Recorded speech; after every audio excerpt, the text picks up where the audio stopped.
So this bill, the way that the Associated Press has presented it, and I'm not sure if you caught when we were reading, because they've changed their story, and Business Insider still has the original. But they were saying, well, Senator John Cornyn, he's going to incentivize for states that want to send information about anybody that has a serious mental health problem to NICS, making it sound as though anybody that has ever had any sort of mental health issue, you're encouraging states to send all of this information into people if they want to into NICS if they want to purchase a firearm. Give us the lowdown on what this bill that you propose is actually doing. That's not true, Dana, and I appreciate the chance to explain it. This bill is called the Mental Health and Safe Communities Act and tries to get at the common ground that I think most reasonable people believe, which is that people who have mental challenges should be able to get help before they become violent. I'm sure Adam Lanza's mother had nowhere else to turn. This would create an alternative between doing nothing and involuntary commitment, and actually give Adam Lanza's an alternative to get compliance with their medications and monitoring. But the most significant part in terms of the Second Amendment protection, which I believe in as you do, is that it will not let the Veterans Administration, it will not let the Social Security Administration inadvertently perhaps deprive people of their Second Amendment rights. It can only do it under this law if it's actually adjudicated by a court of law after due process, which is notice and an opportunity to be heard. So the press gets kind of spun up in this area. A lot of this is misleading, and I to share with you what's actually in it.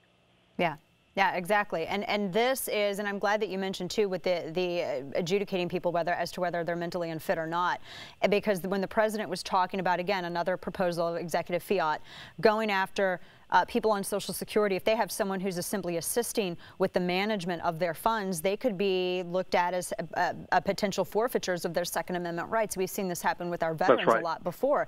And I want to point out too, this isn't a mandate. This isn't going to be a federal mandate.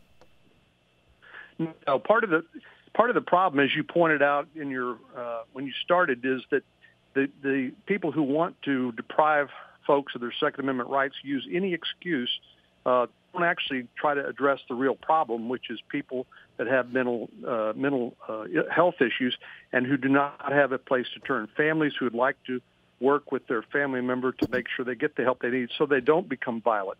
But there is no mandate here. It is we incentivize the states to make sure that the background check is up to date and complete. In many instances, we know it's not. Rather than add to background checks or further infringe the Second Amendment rights, we try to fix the current system. Right. One of the concerns that, and immediately when I was reading the Associated Press's first installment, the first draft of this piece that they ran, I immediately thought of the New York SAFE Act, because the New York SAFE Act, originally when it was proposed, it was designed it sounded, innocuous enough. It was designed to keep firearms out of the hands of crazy people, but the difference is that between the New York SAFE Act, which ended up turning into gun confiscation, you're still relying on the current judicial system that we have, the current court system. In order for someone to be declared mentally unfit, they get to face their accusers and they get to have their day in court, whereas with the New York SAFE Act, they do not. Correct me if I'm wrong on that. No, you're exactly right.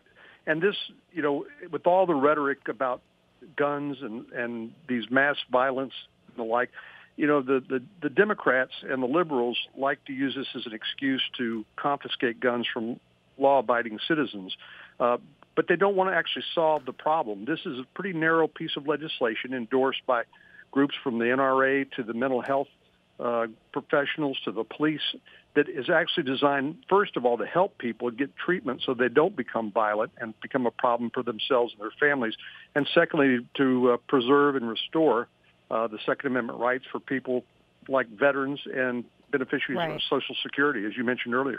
And it has a clear distinction, your bill, a clear distinction between those who are lawfully adjudicated and as I was mentioning, go ahead. Absolutely. Absolutely. Yeah, we're not going to let any bureaucrats decide. This is only after a due process and notice and an opportunity to be heard and an actual adjudication based on evidence. It's not. So we clarify that and make sure that is protected.